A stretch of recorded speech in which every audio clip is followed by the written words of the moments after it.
Hello everyone, मैं आपका competition वेला में स्वागत करता हूं और आज मैं आपको एक नए टॉपिक के साथ उपस्थित हूं। जो टॉपिक का नाम है राष्ट्रीय आय, नेशनल इनकम।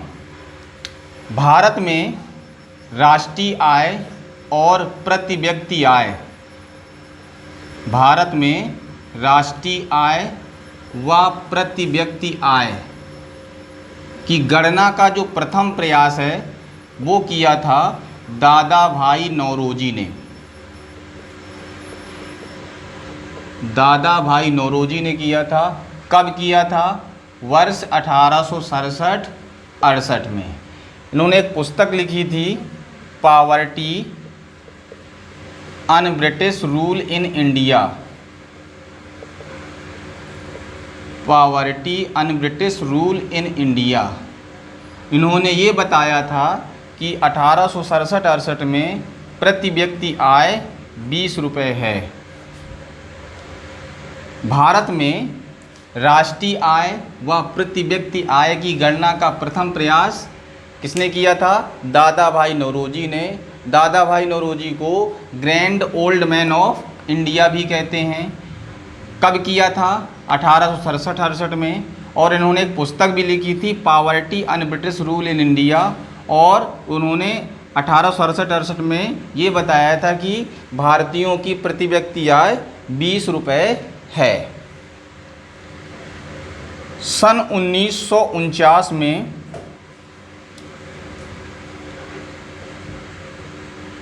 भारतीय राष्ट्रीय आय के लिए एक समिति की स्थापना की गई। सन 1949 में भारतीय राष्ट्रीय आय के लिए एक समिति की स्थापना की गई, जिसके अध्यक्ष थे पीसी महालनोबिस। जिसके अध्यक्ष थे पीसी महालनोबिस। पीसी मतलब प्रशांत चंद्र महालनोबिस। और इसके सदस्य थे गॉडगिल व VKR राव। फिर से बताते हैं, सन 1949 में राष्ट्रीय आय समिति की स्थापना की गई। सन 1949 में राष्ट्रीय आय समिति की स्थापना की गई और जिसके अध्यक्ष थे पीसी महालनोबिस अर्थात प्रशांत चंद्र महालनोबिस। और इसके सदस्य थे गॉडगिल व VKR राव। VKR राव जी ने वैज्ञानिक दृष्टि से राष्ट्रीय आय की गणना की। ये प्रश्न आता है एग्जाम में कि सर्वप्रथम वैज्ञानिक दृष्टि से राष्ट्रीय आय की गणना किसने की थी? तो वो थे VKR राव।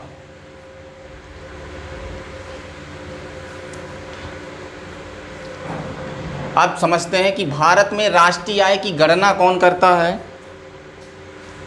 तो भारत में राष्ट्रीय आय की गणना जो करता है वो करता है एक संगठन है CSO, सेंट्रल स्टैटिस्टिकल ऑर्गेनाइजेशन, केंद्रीय सांख्यिकीय संगठन।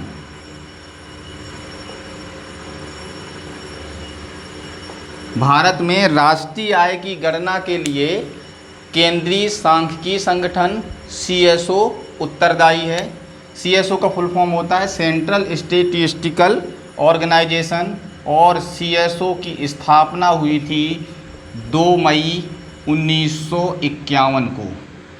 CSO की स्थापना कब हुई थी? 2 मई 1951 को। और CSO का मुख्यालय है नई दिल्ली में।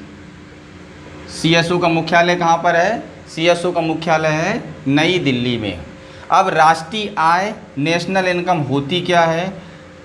किसी भी अर्थव्यवस्था में एक वर्ष में वस्तुओं और सेवाओं का अंतिम मूल्य राष्ट्रीय आय कहलाता है। किसी भी अर्थव्यवस्था में एक वर्ष में उत्पादित वस्तुओं और सेवाओं का मौद्रिक मूल्य राष्ट्रीय आय कहलाता है। राष्ट्रीय आय को समझने के लिए हमको पहले 4 पदों को जानना जरूरी है। वो 4 पद ये हैं। पहला पद है जीडीपी। जीडीपी को हम सकल घरेलू उत्पाद कहते हैं। इसको हम इंग्लिश का फुल फॉर्म होता है इसका ग्रॉस डोमेस्टिक प्रोडक्ट।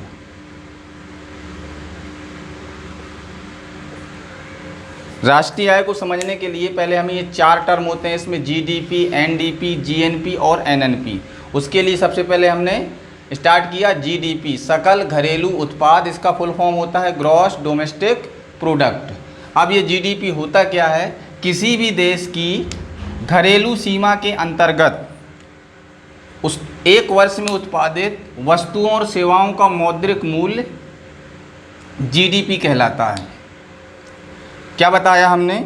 किसी देश की घरेलू सीमा के अंतर्गत एक वर्ष में उत्पादित वस्तुओं और सेवाओं का मौद्रिक मूल्य जीडीपी कहलाता है। सकल घरेलू उत्पाद, अब इसको समझते हैं। जैसे ये कोई बिल्डिंग है। अब इस बिल्डिंग में भारतीय भी रहते हैं, इंडियन भी रहते हैं, विदेशी भी रहते हैं, अमेरिका वाले भी रहते हैं, रूस वाले भी रहते हैं और चाइनीज़ भी रहते हैं। तो अब इन लोगों की सबकी आमदनी होगी, सबकी इनकम होगी, ठीक है। इंडिया वाले की अलग होगी, अमेरिका वाले की अलग होगी, चाइनीज़ वालों की अलग होगी और रूस वालों की अलग होगी। तो इस पूरी बिल्डिंग की अगर सबकी आयों को जोड़ दिया जाए तो वो पूरे बिल्डिंग की जीडीपी हो जाएगी। इसी तरीके से अपन अगर इसको विस्तृत रूप में समझें तो जीडीपी होता क्या है? किसी देश की घरेलू सीमा के अंतर्गत एक वर्ष में उत्पादित वस्तुओं और सेवाओं का मौद्रिक मूल्य जीडीपी कहलाता है। जो जीडीपी होती है किसी देश की आर्थिक वृद्धि की उपयुक्त माप है। किसी देश की आर्थिक वृद्धि की सर्वाधिक उपयुक्त माप। आर्थिक वृद्धि को अगर हमें पता लगाना है तो हम किससे पता लगाते हैं? वो जीडीपी से पता लगाते हैं। किसी भी देश की आर्थिक वृद्धि की सर्वाधिक उपयुक्त माप क्या है? तो वो है जीडीपी। एक पॉइंट और आता है एग्जाम में कि जीडीपी अपस्फीति कारक कब कहलाता है? अपस्फीति कारक कहलाता है। तो इसका है जीडीपी का अवास्तविक से वास्तविक का अनुपात। जीडीपी का अवास्तविक से वास्तविक का अनुपात 1951 से लेकर के 1991 तक भारत की जीडीपी थी 4% और 1991 में आर्थिक नीति आई जिससे भारत की जीडीपी हो गई लगभग 5.5%। तो ये हुआ जीडीपी के बारे में कुछ। अब जीडीपी के बाद दूसरा पॉइंट आता है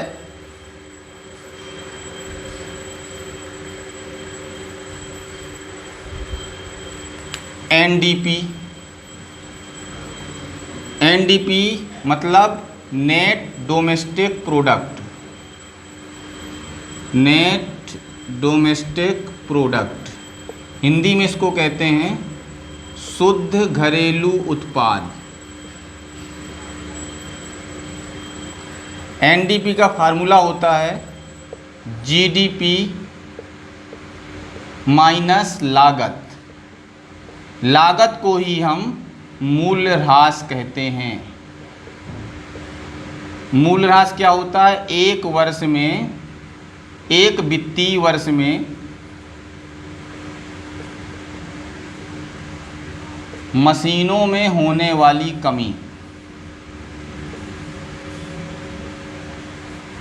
एनडीपी क्या होता है? एनडीपी शुद्ध घरेलू उत्पाद या निबल भी होता है, इसका मतलब निबल घरेलू उत्पाद। तो एनडीपी का फुल फॉर्म क्या है? Net domestic product. तो नेट डोमेस्टिक प्रोडक्ट एनडीपी का फार्मूला होता है जीडीपी माइनस लागत या मूल्यह्रास। अर्थात जीडीपी में अगर हम मूल्यह्रास को घटा देंगे तो एनडीपी हो जाएगा।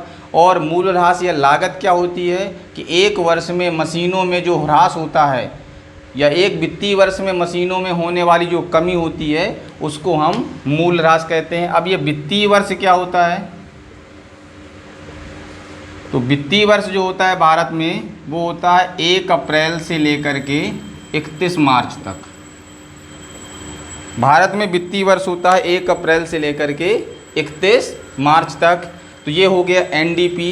एनडीपी के बाद आता है जीएनपी। जीएनपी मतलब हो जाएगा सकल राष्ट्रीय उत्पाद। सकल राष्ट्रीय उत्पाद, gross national product. Gross national product, तो इसको समझते हैं।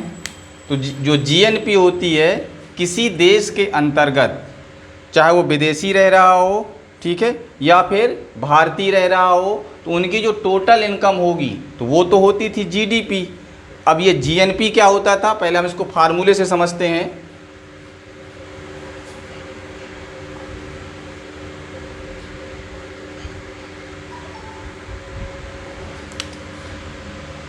जीएनपी बराबर होता है GDP plus X minus M, जहाँ एक्स क्या होता है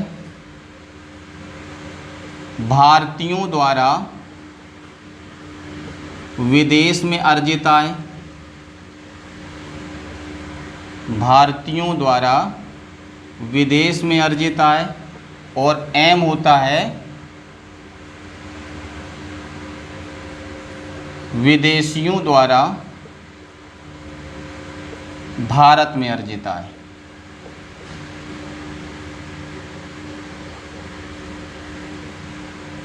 क्या था, जो जीएनपी होती है तो वो क्या होगा GDP plus X minus M.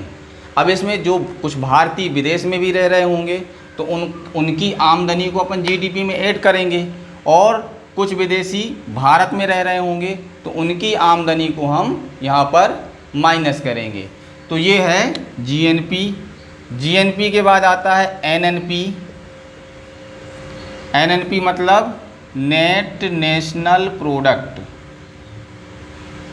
Net national product, Hindi में इसको कहेंगे शुद्ध राष्ट्रीय उत्पाद।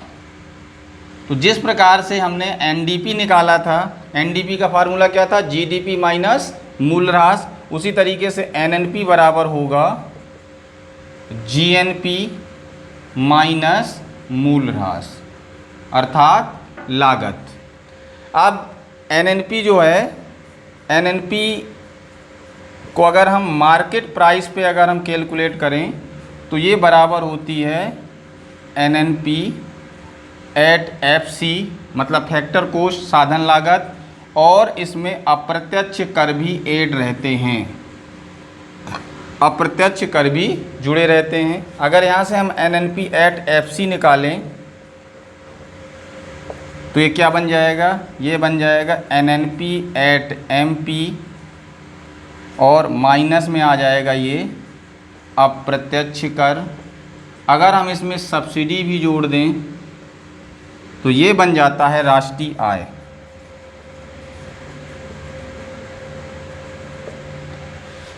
यहाँ एमपी से मतलब है मार्केट प्राइस, बाजार लागत। ये एमपी को हम कहते हैं बाजार लागत, और एफसी का मतलब है फैक्टर कॉस्ट अर्थात साधन लागत। तो एनएनपी को अगर हम एमपी पे कैलकुलेट करें, बाजार लागत मार्केट प्राइस पे करें, तो ये किसके बराबर होती है, एनएनपी एट एफसी। एफसी मतलब फैक्टर कॉस्ट साधन लागत, और अप्रत्यक्ष कर को हम इसमें जोड़ देते हैं। जितने भी कर हैं उसमें जोड़ना पड़ेगा। और अगर यहाँ से हम एनएनपी एट एफसी का मान निकालें जो राष्ट्रीय आय के बराबर होती है, तो इसका हम पक्षांतरण कर देंगे तो ये क्या हो जाएगा, अप्रत्यक्ष कर इधर जा कर के माइनस हो जाएगा। और अगर हम इसमें सब्सिडी भी जोड़ दें तो ये पूरा राष्ट्रीय आय के बराबर होता है।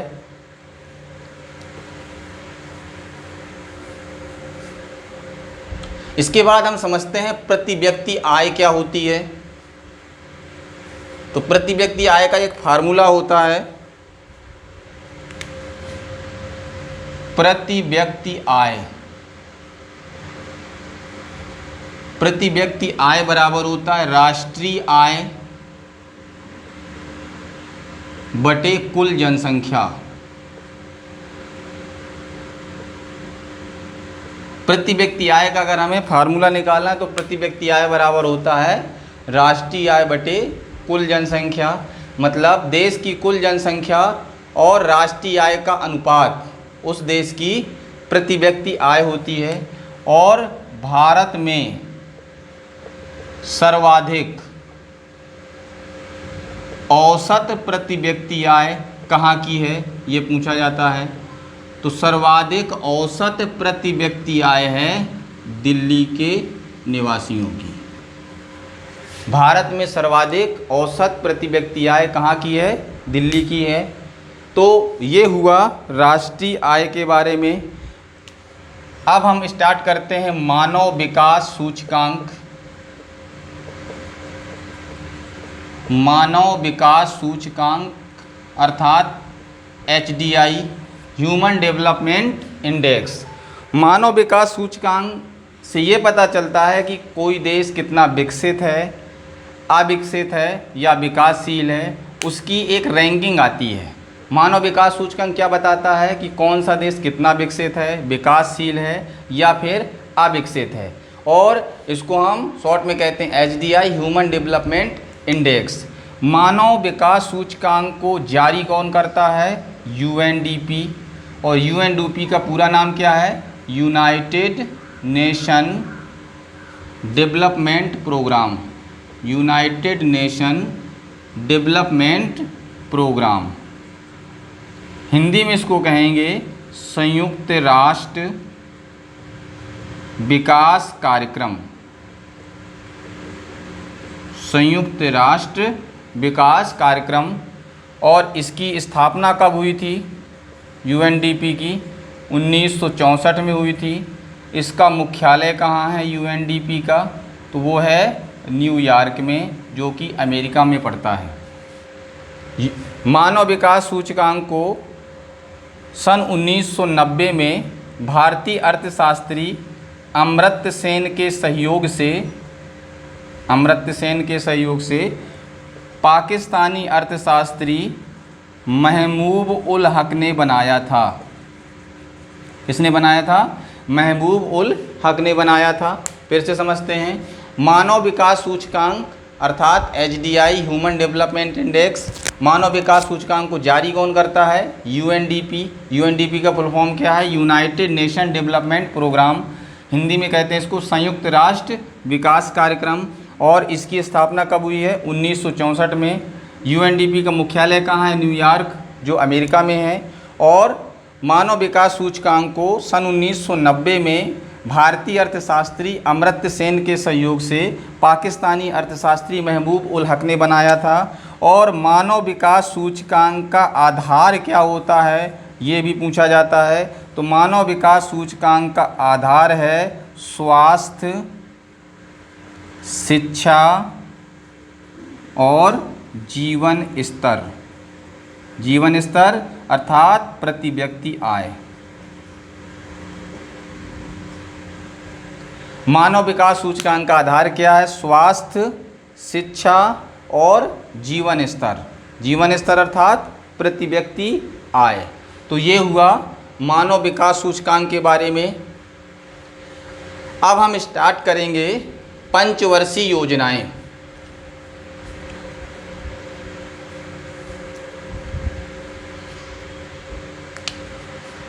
अब हम स्टार्ट करेंगे पंचवर्षीय योजनाएं।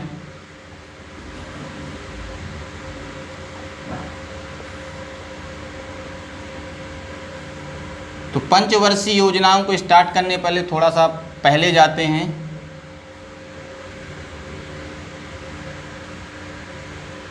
सन 1938 में भारतीय राष्ट्रीय कांग्रेस ने